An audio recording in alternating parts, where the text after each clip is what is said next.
L'invité du vendredi avec Sylvie. Vous êtes toujours à l'écoute de Radio JM dans Vivement Vendredi. Et aujourd'hui, nous avons le plaisir d'accueillir un invité exceptionnel. Animateur TV emblématique, comédien, metteur en scène et entrepreneur audacieux, il sait tout faire avec humour et une créativité débordante. De ses succès sur les planches à ses projets innovants, en passant par des émissions cultes, il a su conquérir le public grâce à son énergie et son incroyable talent. Nous parlerons avec lui de toutes ces actualités qui cartonnent en ce moment.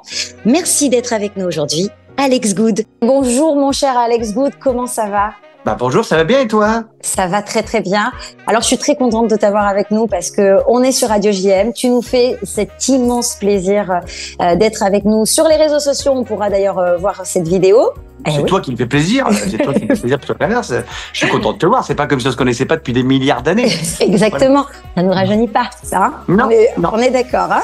Mais bon, en tout cas, on va rappeler quand même que les gens te connaissent pour tes différentes activités et notamment tes animations télé pour Incroyable Talent, La Maison Lumi sur France Télévisions. Et on te retrouve également comme metteur en scène, auteur, comédien. J'ai dit aussi entrepreneur, ou non, je l'ai pas encore dit, entrepreneur, etc. Donc moi, je voulais juste savoir à quel moment déjà tu dors. Alors, je dors très peu, en fait. C'est un peu le secret de tout ça. C'est que je dors en moyenne 4 heures par nuit, à peu près. Je dors très, très peu. Donc, c'est pour ça que j'ai une vie très, très organisée, très compartimentée. En plus, j'ai mon fils, donc je m'occupe quand même. Donc voilà, ça me fait un gros emploi du temps. Mais en même temps, c'est mon moteur, tu vois. C'est ce que j'aime faire.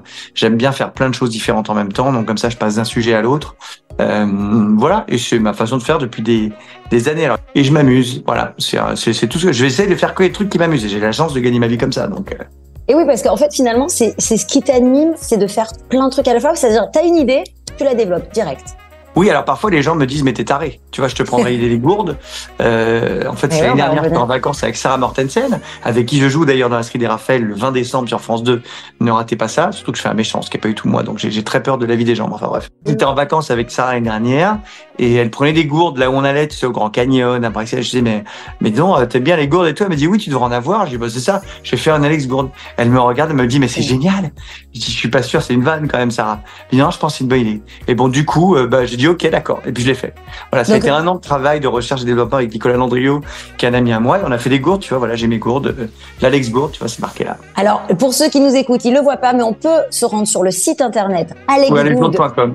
Il faut savoir que notre invité est né en ayant des jeux de mots dans la bouche. Ça, c'est vrai. C'est mon cerveau qui fonctionne comme ça. Dès que je vois un mot, je fais plein de variantes de tout dans ma tête. Tu sais, je m'amuse avec. Ce qui est très drôle d'ailleurs, parce que je sais pas pourquoi c'est comme ça. Mais oui, donc celle-là, c'est la gourde qui n'a Dieu que pour toi. C'est le Oh my gourde, voilà, oh my gourde. On a aussi Gourdasse qui est très très drôle. Ça, oui, la Gourdasse, elle marche très bien, c'est le best-seller d'ailleurs. Bah, c'est celle qui marche le mieux. Moi, je pense que je commanderai celle-là. Moi, je vais commander celle-là. Tu n'auras pas besoin de la commander. D'ailleurs, oh, c'est gentil, c'est gentil. Non, mais vraiment, j'adore. Non, mais en plus, alors il faut savoir, parce que ces gourdes, elles sont, on dit pour les grands, mais c'est aussi pour les enfants, parce que tu penses de manière écologique. Et surtout, c'est important. Une gourde de fait, c'est écolo. Et en plus, elles sont vraiment isothermes. Elles gardent le chaud pendant 12 heures, le froid pendant 24 heures. Donc, tu vois, c'est vraiment pratique. T'as pas besoin de gobelet, parce que c'est un petit bouchon qui se met comme ça. T'as pas besoin de l'ouvrir avec des traces d'eau partout, machin, tout ça. Donc, non, on a passé un an de conception. Ça a été vraiment une tannée interstellaire. Mais écoute, hop, on y est arrivé. Tu vois, celle-là, c'est pour le jeu actuellement. C'est la Metal Gourde Solide. Ça a fait un jeu vidéo qui s'appelle Metal Gear Solid. C'est isotherme à l'extérieur et à l'intérieur, inox alimentaire. Donc, pour tout protéger, c'est pour ça que ça est très compliqué. Je voulais vraiment faire la gourde où on va pas me dire qu'il y a un seul problème sanitaire. On a fait toutes les études possibles et imaginables. Mais de toute façon, elles sont assez solides. Hein. Franchement, c'est assez impressionnant. Ne vous battez pas avec. C'est ça que je veux dire. Oui, on va. Ne soyez pas gourde à ce point-là. Mais qu'est-ce que j'adore. Voilà, c'est ça un petit peu l'interview avec toi aujourd'hui, c'est good vibes. Voilà, sans jeu de mots. Alors, on va évidemment évoquer aussi l'actualité, la grosse actualité du moment qui cartonne à Paris. C'est ton spectacle en ce moment, c'est Ménopause. Voilà. C'est pas moi qui suis dedans, hein, je précise. C'est pas moi qui suis de la ménopause, sinon il y aura un problème. Mais ça nous vient des États-Unis. Mais est-ce que tu peux nous raconter un petit peu cette histoire ? Comment ça s'est passé ? Non, en fait, à la base, je faisais moi mon spectacle à Las Vegas, où c'est moi qui étais sur scène. C'était mon premier show ici. Et je ne savais pas que dans la salle, il y avait les producteurs de Broadway qui étaient là, qui sont venus me voir à la fin en me disant, écoutez, franchement, on a trouvé le show génial, on vous a trouvé génial, on adorerait que vous fassiez en France le plus grand succès. Alors moi, je me disais, mais qu'est-ce que c'est? Tu vois, c'est Hamilton, c'est Wicked. Et ils me disent, c'est Menopause. Je dis, what? Ils disent Menopause. Donc déjà, je comprends que c'est le même mot en anglais qu'en français.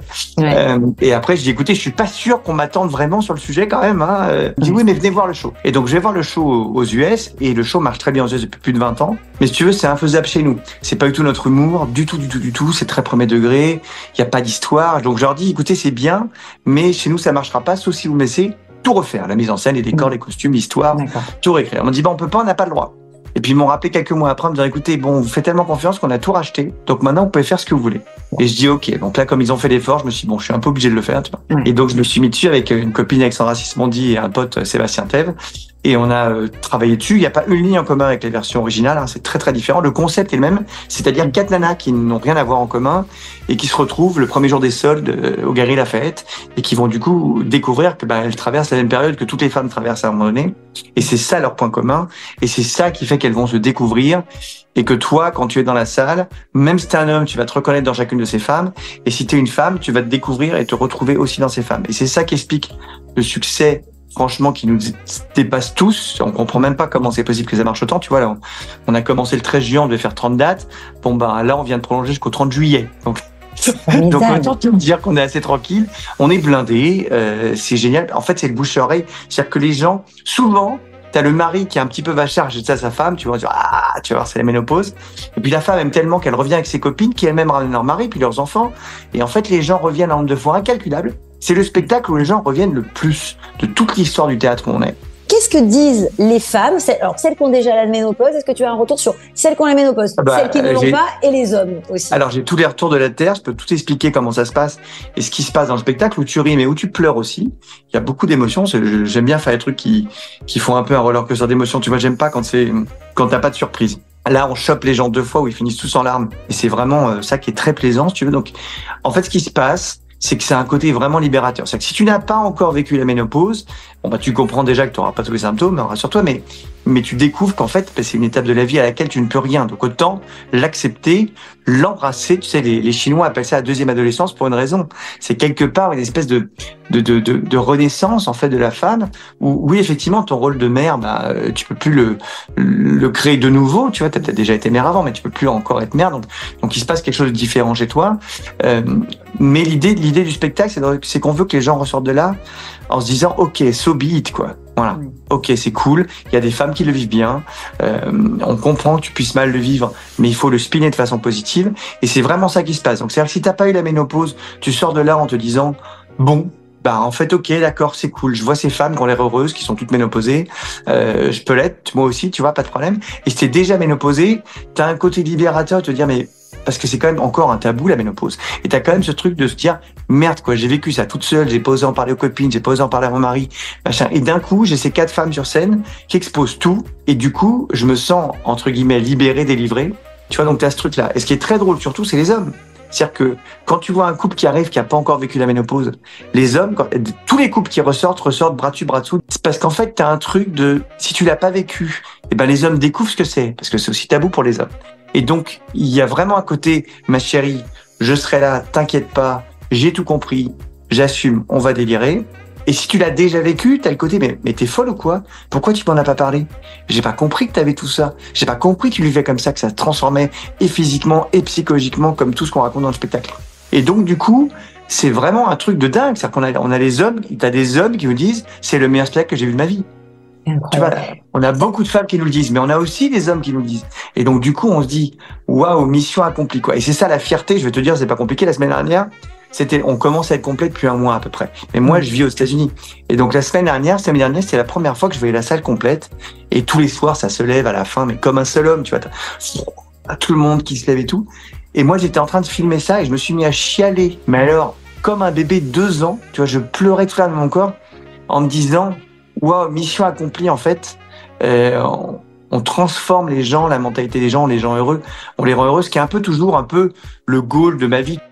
Dans ce spectacle, ça joue, mais ça chante. Et ça danse. Et ça danse aussi. Parce que c'est les filles elles-mêmes qui changent les décors entre chaque scène, tu vois. Donc elles ont un boulot pendant 1h30 non-stop, elles n'arrêtent pas. Donc elles font une prouesse et les gens le voient bien d'ailleurs. Ça fait partie des raisons pour lesquelles à la fin, je pense, tout le monde se lève, tu vois. C'est ce truc de se dire, mais qu'est-ce qu'elles envoient la patate, les filles là. Wow. Alors, il y a un morceau qui est dans ce spectacle, c'est celui de Charles Aznavour que tu as remasterisé. Formidable. Pourquoi ce choix de chanson? Ça va de Claude François à des milliards d'artistes, Michel Sardou, même Julie Pietri qui est là, qui est venue au spectacle, qui est dans le spectacle, m'a remercié à la fin. C'est un choix qui est très simple en fait, c'est-à-dire que l'idée c'est que quand tu viens voir le spectacle, tu es une femme, en moyenne, les gens qui viennent ont quand même entre 45 et 55 ans, évidemment ça tape hyper large, on a beaucoup de jeunes qui viennent, ce qui est dingue, mais même les jeunes, c'est les chansons qu'écoutaient leurs parents. Donc l'idée c'est qu'en fait, c'est censé te ramener un peu à l'enfance. Donc ça veut dire qu'il fallait prendre des tubes des années 80. Et donc, ce que j'ai fait, ça a été très long. Hein. J'ai regardé tous les hits de toutes ces années. Il y en avait 3000. C'est-à-dire des chansons qui ont été numéro 1 des tops. Et après, je me suis dit, bon, alors, qu'est-ce qui me fait rire là-dedans? Parce que tu sais, j'avais des thèmes et tout ça. Et alors, t'as des trucs où ça vient tout de suite. Genre, les lacs du Connemara, les lacs sous mes bras. C'est venu en 1/10 de seconde. Tu vois? C'est formidable. C'est venu tout de suite. Voilà. Il y en a d'autres où ça a été beaucoup plus compliqué. Mais où je me suis dit, tiens, tu vois, celle-là, elle aurait son sens parce que c'est un rap et qu'il n'y a pas de rap. Tu vois, genre MC Solar, on a Bouge-toi de là, qui est devenu Bouge-toi le gras. Oh non, c'est génial. Non, mais c'est de MC Solar, mais tu vois, celle-là, je me suis dit, tiens, c'est parce qu'il manque un rap. Donc, je me suis dit, putain, il n'y a pas beaucoup de rap pour marcher, tu vois. Et j'ai trouvé celui-là et j'ai trouvé la vanne pour le changer. Mais voilà, donc l'idée, c'est que quand tu viens au spectacle, toutes les chansons, tu les connais. Même si t'es jeune, c'est les chansons que tes parents écoutaient. Si t'as notre âge, c'est les chansons que nous, on écoutait aussi quand on était petits, tu vois. Voilà. Et si t'as 50, 60, même 70 ans, c'est les chansons que tu connais par cœur. Donc en fait, d'un seul coup, d'ailleurs ça se voit à la fin parce qu'à la fin on fait rechanter, qui est le plus gros tube du spectacle, et tout le monde chante dans la salle. C'est le délire hystérique pendant 4 minutes. C'est impressionnant quand tu vois 400 personnes qui chantent d'un coup, tu vois, c'est très drôle. Voilà, donc c'est pour ça le choix des chansons est venu de là. Cette comédie sera en 2025 à Marseille. On ne sait pas encore quand exactement, mais on travaille sur les dates. Parce qu'on va rester plusieurs jours à Marseille. Et bien voilà, on compte sur toi en tout cas pour être avec nous. Et surtout, on va rappeler que le spectacle à ne pas manquer en ce moment, c'est Ménopause. Et tu as évoqué tout à l'heure, bien sûr, ton autre actualité qui se passe à la télé. Donc dans Astrid et Raphaël, c'est la saison 5 dans laquelle tu apparais. Voilà. Attends, je fais le méchant du dernier épisode. T'imagines The Pressure, quoi. The Pressure, Total Pressure, quoi. Je suis en panique mode. Attends, je note aussi que c'est avec JLA Productions, encore une fois, que tu travailles. Jean-Luc Azoulay. Eh oui, Jean-Luc Azoulay, avec qui j'ai fait Camping Paradis aussi. C'est les premiers qui m'ont donné ma chance et c'est pas la fin de l'histoire. En tant que comédien, on travaille sur d'autres trucs avec eux, donc voilà, tu verras ça incessamment sous pneu, comme dirait ma voiture. Exactement. Et dernier peut-être projet, ça se passe aux États-Unis. Effectivement, on travaille sur un projet de série ici à Las Vegas. Voilà, pour un gros streamer. Tu sais, une plateforme de streaming. Donc, écoute, on va voir si on y arrive, mais j'ai bon espoir. Voilà, je vais mettre mon fils dedans. Il va jouer avec moi dedans parce qu'il veut être comédien. Tu penses bien. Il veut faire comme papa, évidemment. Incroyable. Oui. Ah oui, là, tu pries tous les jours pour pas qu'on te dise ça, puis finalement, il te le dit, tu vois. Donc, il dit, bon, ok, bon, on va essayer de voir ce qu'on peut faire, mais c'est quand même pas le métier le plus safe de la planète. C'est exactement. On a toujours un petit peu peur. Quand on est dans ce métier, on n'a pas forcément envie que nos enfants soient dedans, mais en même temps, s'il a le talent comme son papa, bah voilà. Alors après, il aime bien tout ce que je fais, tu vois, comme tous les matins, je suis l'égérie de nos amis de chez Ferrero et de Nutella. Tous les matins, il mange du Nutella parce qu'il est fan, donc maintenant, il mange libre ici en direct. Et je joue beaucoup aux jeux vidéo pour Micromania. Et du coup, Micromania, c'est parfait. Je vais être testeur de jeux vidéo, tu vois. Donc en fait, il veut être moi, quoi. C'est pas possible. C'est pas possible, fiston. Bon, parce qu'il y a aussi qu'un Alex Good, et à qui je voudrais poser une dernière question. Avec tout ce que tu as accompli, Alex, est-ce que tu as des rêves ou des défis que tu aimerais encore relever? Bien sûr, c'est ça qui te nourrit. Si t'as peu de rêves et plus de défis, c'est catastrophique. Enfin, je sais pas, la vie doit être bien triste. Voilà, non, bien sûr, j'ai plein de rêves, plein de défis. Tu vois, là, j'ai un de mes spectacles qui part Xavier Mortimer, le machin que j'ai lancé ici, on va faire une tournée mondiale, on part en tournée mondiale, donc ça, c'est assez cool, un peu partout dans le monde. Et puis, moi, j'aimerais bien faire du cinéma. C'est vraiment le ultimate goal, tu vois, ouais, le goal. Donc j'ai très envie de faire ça. Donc écoute, on va voir, voilà, et puis continuer à faire des spectacles, ça, j'ai des projets de spectacles monstres. Et donc j'ai quelques idées pour inventer des spectacles vivants, donc je travaille un petit peu dessus. Voilà. Et puis vive la vie, quoi. Et vive la vie, Feel Good, bien sûr, avec Alex Good et les gourdes, alexgourde.fr et .com. Vous pouvez commander vos gourdes. Et d'ici quelques minutes, on vous fera gagner, chers auditeurs, une gourde. Arrête de m'attendre, tu veux en faire gagner 2 ou 3, on peut en faire gagner 3. Mais il faudra choisir celles qu'ils veulent. Ils me diront celles qu'ils veulent et puis on leur enverra. Eh ben alors c'est super sympa, voilà, c'est Alex Good. Qu'est-ce qu'il est good pour nous tous. Merci beaucoup en tout cas d'avoir. J'ai essayé de faire un petit peu des jeux de mots, mais c'est pas pareil, tu vois. Toi et moi, c'est pas pareil. Attends, mais alors faut dire aux gens quand même qu'on travaillait ensemble il y a des années. En 2006, tu m'as dit. C'était 2006. On avait. C'était hier. T'as pas changé, dis donc. C'est gentil. Arrête. Mais non, mais c'est vrai, franchement. Ah non, je pense que quand même j'ai pris un petit peu cher avec mes deux filles que j'adore. Non, mais franchement, c'est vrai. Non, le seul problème, c'est ce que les gens voient pas à la radio, c'est ta commode hideuse. Mais sinon, toi, qui effectivement te donne d'un coup ton âge. Mais sinon, voire même beaucoup plus. Hein, on dirait qu'elle a 125 ans cette commode. Mais à part ça, toi, tu n'as pas changé. Mais toi non plus, tu n'as pas changé. Bah écoute, en tout cas, c'était vraiment un plaisir de t'avoir avec nous sur Radio JM. Et je te dis alors, mon cher Alex, à très bientôt pour Ménopause, les gourdes dans Astrid et Raphaël. Bien sûr, on te verra dans cette superbe série. Merci d'avoir été avec nous et à très vite. Eh ben, merci à tous. Gros bisous et gros bisous Radio JM. Bisous.